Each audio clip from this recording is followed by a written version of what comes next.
जय हिंद दोस्तों, स्वागत है आपका वेद एकेडमी परिवार में। हाल ही में पीटीटी का रिजल्ट आया है। आशा करते हैं कि आप सभी के अच्छे नंबर आए होंगे, बहुत अच्छी आप लोगों ने तैयारी की होगी। उसके लिए आपको वेद एकेडमी परिवार की तरफ से बहुत बहुत बधाई और शुभकामनाएं। आज हम देखते हैं पीटीटी रिजल्ट आने के बाद अपने को जो काउंसलिंग करनी है वो काउंसलिंग हम कैसे करवाएं, उसके बारे में कुछ इंपॉर्टेंट पॉइंट्स हैं, फैक्ट्स हैं जिनके बारे में आपको नॉलेज होनी चाहिए। तो उसी की बेसिक डिटेल्स हम आपको देने के लिए यहाँ पर उपस्थित हुए हैं। देखते हैं सबसे पहले कि आपको पीटीटी की काउंसलिंग तब करवानी हुई जब आपने पीटीटी का फॉर्म भरा था। उस समय आप 12th अपीयरिंग में थे या आपका बीए फाइनल चल रहा था, तो उस कंडीशन में, और हो सकता है अभी तक भी किसी बच्चों का या किसी यूनिवर्सिटी का बीए फाइनल का रिजल्ट भी नहीं आया हो, तो ऐसी भी कंडीशन हो सकती है बीएससी फाइनल का रिजल्ट भी नहीं आया हो। तो उसको देखते हुए तो सबसे पहले तो देखना है कि आपका जो लेवल है कि जनरल और ईडब्ल्यूएस में आपके पास कम से कम कितने परसेंट होने चाहिए। आपके पास 50% होने चाहिए। कितने परसेंट होने चाहिए? आपके 50% होने चाहिए, तभी आप बीएड करने के लिए एलिजिबल रहेंगे। उसके बाद चाहे आपकी एससी एसटी कैटेगरी हो, ओबीसी हो, पीएच हो, डाइवोर्सी हो, तो उनके लिए मिनिमम जो परसेंटेज है वो है आपकी 45%। कितने परसेंटेज है?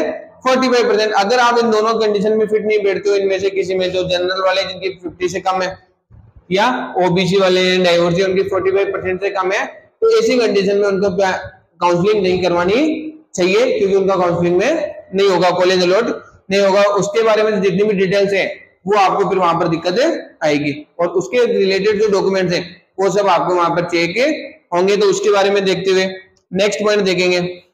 शेड्यूल जारी हो चुका है, काउंसलिंग का शेड्यूल भी रिजल्ट के साथ साथ जारी हो चुका है, तो इसके लिए ध्यान देना है कि कुछ इंपॉर्टेंट डेट्स है वो अपने को ध्यान रखनी है। सबसे पहले 6 जुलाई से लेकर 12 जुलाई तक आप क्या करा सकते हैं, आपकी जो रजिस्ट्रेशन फीस है कितनी है? 5000 रुपीज वो आपको जमा करानी है। तो जो रजिस्ट्रेशन फीस है वो आपकी कितनी है? 5000। मतलब जो अगर आपको कॉलेज अलॉट हो जाता है उसके बाद जो आपकी कॉलेज जो एडमिशन फीस होगी वो होगी आपकी 22,000 टोटल आपकी जो फीस है वो है आपकी 27,000।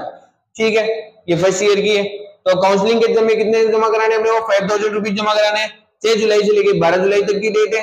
उसके बाद आपको जो कॉलेज फिल करना है वो आप फीस जमा कराने के बाद भी कर सकते हैं, और 7 तारीख से लेके 14 तारीख तक, 7 जुलाई से 14 जुलाई तक आप क्या कर सकते हैं? आप ऑनलाइन विकल्प भर सकते हैं। मतलब आपको जो कॉलेज चाहिए आपको पीटीटी में बीएड करने के लिए, वो कॉलेज आप भर सकते हैं। और कॉलेज भरते समय ध्यान रखना है, कोई जल्दबाजी नहीं करनी है, आराम से ध्यान से सुनना है और वही कॉलेज भरने जो आपको चाहिए। तो इसके लिए आप पहले से बनाकर लेके जाए।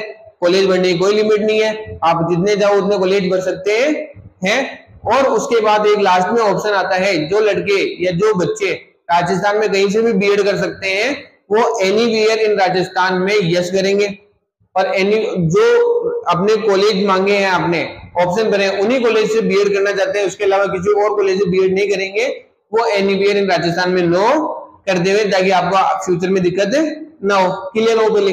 ठीक है। उसके बाद काउंसलिंग के बाद आपने फॉर्म भरने के बाद आपको जो कॉलेज अलॉटमेंट है वो कॉलेज अलॉटमेंट होगा आपको 17 जुलाई को। 17 जुलाई को आप सभी को कॉलेज अलॉट हो जाएंगे।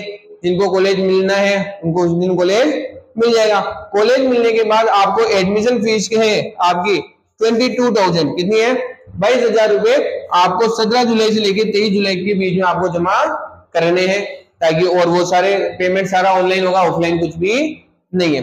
और सभी डॉक्यूमेंट जैसे चालान का, आपकी जो रजिस्ट्रेशन फीस के 5,000, एडमिशन, आपका जो पीटीटी का फॉर्म है, ये सारे डॉक्यूमेंट लेके, आपका जाति मूल, आधार, ये सभी डॉक्यूमेंट लेके आपको 17 जुलाई से 26 जुलाई के बीच में आपको क्या करना है? आपका जो कॉलेज अलॉट हुआ है वहां पर रिपोर्टिंग करनी है, और इसके लिए आपको खुद को वहां पर जाना पड़ेगा, ये ऑनलाइन नहीं है। उसके बाद कॉलेज अलॉट हो गया, आपका डॉक्यूमेंट वहां पर वेरीफाई कराने। डॉक्यूमेंट वेरीफाई कराने के बाद भी क्या होता है, कई बार बच्चों को कॉलेज जो वो डिजायर करते हैं वो नहीं मिलता है। ठीक है, तो अब नीचे वाला जो कॉलेज मिलेगा उसके लिए आप क्या कर सकते हैं? आप कई बार आप अपवर्ड मूवमेंट कर सकते हैं। अपवर्ड मूवमेंट क्या होता है उसके बारे में हम आगे एक बार और चर्चा कर लेंगे। तो अपवर्ड मूवमेंट की जो डेट है वो है आपकी 19 जुलाई से लेके 27 जुलाई, और 27 जुलाई के बाद 28 तारीख को अपवर्ड मूवमेंट का रिजल्ट आ जाएगा कि आपको कौन सा कॉलेज में अपवर्ड मूवमेंट हुआ है या नहीं हुआ है आपका। और अपवर्ड मूवमेंट हो जाता है तो आपको 29 तारीख से 30 तारीख के बीच में 2 ही दिन है, उस दिन आपको 2 ही दिनों में आपको ऑनलाइन रिपोर्टिंग करवानी है, डॉक्यूमेंट वापस जमा नहीं करवाने होते हैं, ना ही कोई फीस दोबारा जमा करवानी होती है, फीस एक ही बार जमा होगी। उसके बाद काउंसलिंग कराते समय सबसे पहले तो आपको क्या करना है, आपकी अंक तालिका में जो पीटीटी का रिजल्ट आया है उसमें आपको काउंसलिंग आईडी दी गई है, आपकी क्या दिया गया, आपको काउंसलिंग आईडी नंबर दिए गए और उसी के अकॉर्डिंग उनका ही यूज करते हुए आपको काउंसलिंग करवानी है, ताकि दिक्कत नहीं आए। 2 बार चेक कर लें, 3 बार चेक कर लें, लेकिन जल्दबाजी नहीं करनी है। उपयोग करते हुए आपको 5000 का चालान जमा कराना है। 5000 का जब चालान होगा, अब आप ऑनलाइन जमा कराओगे, ई मित्र के माध्यम से करा सकते हो, गेटवे की पेमेंट गेटवे के माध्यम से भी करा सकते हैं। उसके बाद काउंसलिंग प्रक्रिया में आपको पीटीटी 2024 में जो आवेदन पत्र है वो सभी डॉक्यूमेंट जो आपने वहां फिल किए थे वो सारी चीजें अपने को वहां पर चाहिए। और कास्ट सर्टिफिकेट के हिसाब से आपकी कैटेगरी के हिसाब से कॉलेज अलॉट भी होते हैं, तो उनका भी ध्यान रखना है, तो वो भी आपकी क्या होनी चाहिए, वैलिड होने चाहिए, चाहे वो आपका जो जाति प्रमाण पत्र हो, चाहे वो एससी का हो, एसटी का हो, बीसी का हो या ईडब्ल्यूएस जो भी हो, ठीक है। डाइवोर्स, पीएच, डिफेंस एक्सेट्रा की भी आपको जांच कर लेनी है, ताकि आपको जहां कॉलेज अलॉट होने के बाद जब आप वहां करवाते हो रिपोर्टिंग, डॉक्यूमेंट वेरीफाई कराते हो, वहां पर कोई भी दिक्कत आपको नहीं आए।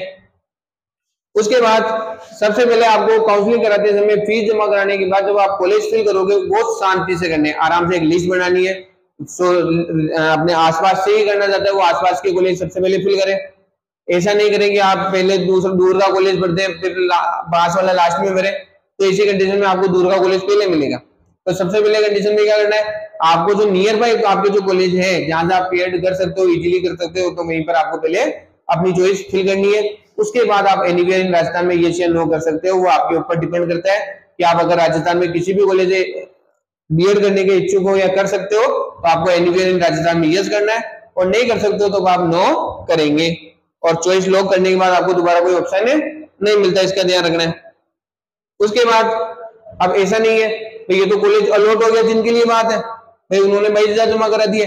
अब जिनके कॉलेज अलॉट नहीं है तो उनके 5,000 पूरे तरीके से डूबे नहीं है, इसकी चिंता नहीं करनी है। इसलिए काउंसलिंग सभी को करानी है। कैसे कि अगर आपको कॉलेज नहीं मिलता है तो आपको जो नंबर कम होने की वजह से, किसी वजह से अगर आपको कॉलेज अलॉट नहीं होता है तो आपको 200 रुपए काट कर वापिस 4800 रुपए आपको रिफंड कर दिए जाएंगे। कितने, 200 रुपए काट के 4800। कब, जब आपको कॉलेज अलॉट नहीं होता है। कॉलेज भी अलॉट हो गया, दूसरी कंडीशन क्या है, आपको कॉलेज अलॉट हो गया है लेकिन आप वहां पर एडमिशन फीस जमा नहीं कराते हो, आपको उस कॉलेज में एडमिशन नहीं चाहिए, आपको उस कॉलेज से बीएड करनी ही नहीं है किसी भी हालत में, तो ऐसी कंडीशन में भी आपको 600 रुपए काट लिए जाएंगे। आपके कितने रुपए काटेंगे, 600 रुपए काट लिए जाएंगे और 4,400 रुपए वापिस से मिल जाएंगे। तो ऐसा तो दिक्कत ही नहीं, 5,000 जमा कराए आपने, पूरे 5,000 चले जाएंगे, नहीं जाएंगे। उसके बाद रिफंड आपके खुद के खाते में आएंगे।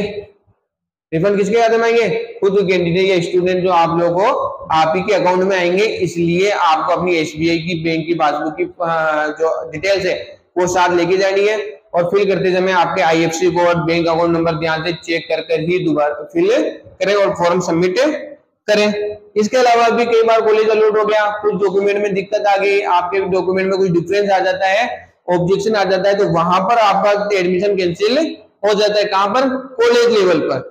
तो कॉलेज लेवल पर एडमिशन कैंसिल होने की स्थिति में भी आपके 1,000 रुपए काटकर आपको जो शेष राशि है, कितनी बच जाएगी आपकी शेष राशि, कितनी है, 4,000 रुपए आपको वापस रिफंड कर दिए जाएंगे। तो इसमें कोई दिक्कत आपको नहीं है। तो इसलिए जब अपने को लगभग पैसा रिफंड मिल रहा है, कुछ पैसा काटकर, नाम मात्र की राशि काटकर अगर अपने को पैसा वापस मिल रहा है, तो इस तो काउंसलिंग अपने को सभी को करानी है। क्या पता अपने नंबर कम है, आपको लग रहा हो कि आपके नंबर कम आ रहे हैं, मुझे कॉलेज मिलेगा या नहीं मिलेगा, वो स्थिति बाद की बात है, क्योंकि अपने को तो पैसा तो थोड़ा सा कट रहा है ना, कॉलेज नहीं मिलेगा तो 200 रुपए कट जाएंगे, बाकी पैसा वापिस आ रहा है। तो इसके बारे में अपने को चिंता नहीं करनी है, काउंसलिंग आप सभी को करवानी चाहिए। उसके बाद अपवार्ड मूवमेंट की मैंने बात करी थी। अपवार्ड मूवमेंट में क्या होता है, कई बार अपने को कॉलेज मिल गया, ठीक है, आपको एक्स कॉलेज मिल गया, अब उस कॉलेज में आपने आपकी फीस जमा कराओगे, आप अपनी एडमिशन ले लोगे, डॉक्यूमेंट वेरीफाई करा लोगे। उसके बाद जो आपका जो कॉलेज चॉइस आपने भरी थी, ऊपर वाली जो फर्स्ट सेकंड थर्ड चॉइस आपने भरी थी, हो सकता है आपको 9 चॉइस मिली हो, तो आपको टॉप 8 कॉलेज में से कौन सी चॉइस मिल सकती है, कौन सा कॉलेज मिल सकता है, उसके लिए आप क्या करते हैं, एक बार कोशिश करते हैं, उसको बोलते हैं अपवार्ड मूवमेंट। हो सकता है कि आपने जो चॉइस भरी थी सबसे पहले अर्लियर चॉइस में वो कॉलेज पहले किसी और को अलॉट हो गया हो, उनमें से कोई किसी बच्चे ने या किसी कैंडिडेट ने क्या नहीं कर रहा हो, रिपोर्टिंग नहीं करवा रहा हो या एडमिशन नहीं ले रहा हो, तो ऐसी कंडीशन में जब अपवर्ड मूवमेंट कराओगे तो वहां पर आपको कॉलेज मिलने के चांसेस बनते हैं। तो उसके लिए लेकिन क्या है कि आपको जो फर्स्ट में जो कॉलेज अलॉट हुआ है वहां पर आपको अपनी फीस जमा करानी है, आपको एडमिशन लेना है और एडमिशन लेने के बाद ही आप अपवर्ड मूवमेंट करवा सकते हैं। और अपवर्ड मूवमेंट कराते समय आपको वहां पर कोई डॉक्यूमेंट दोबारा जमा नहीं करने होते, सारी प्रोसेस आपके लिए ऑनलाइन है। आशा करते हैं कि आपको ये जानकारी पसंद आई होगी और हम सभी चाहते हैं वेद एकेडमी परिवार की तरफ से आपको सभी शुभकामनाएं कि आपको आपका पसंदीदा आपका जो पास का जो कॉलेज है वो आपको कॉलेज मिले और आप अच्छी तरीके से सफल तरीके से आप अपनी बीएड पूरी कर सके। धन्यवाद दोस्तों, जय हिंद।